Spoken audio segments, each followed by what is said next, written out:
Shalom bien-aimés dans le Seigneur. Tout passera, l'honneur passera, la gloire passera, du succès passera, mais la parole de Dieu ne passera pas.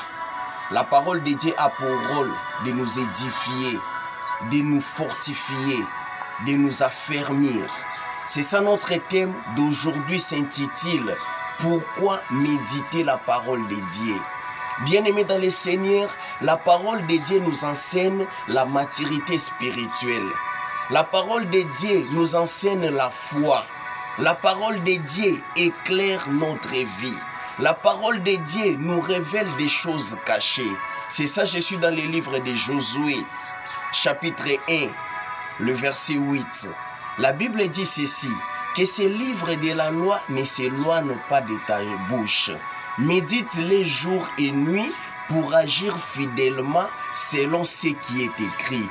C'est alors que tu auras du succès dans tes entreprises. C'est alors que tu réussiras.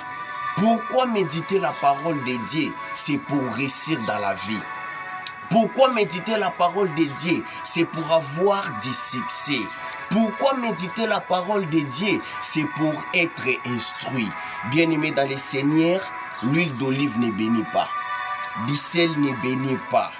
La prophétie ne sauve pas. Mais celui qui bénit, c'est Jésus-Christ. Celui qui bénit, c'est Alpha et l'Oméga.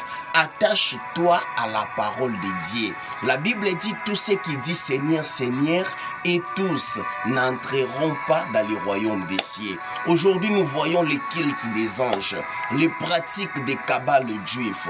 Au sein de l'église, on commence à adorer l'apôtre, on commence à adorer les pasteurs, le bishop. Bien-aimé dans le Seigneur, médite la parole de Dieu, tu seras sauvé. Médite la parole de Dieu, tu seras instruit. Que le bon Dieu vous bénisse abondamment. C'est votre humble serviteur, le docteur Kevin Chingoma, roi Salomon.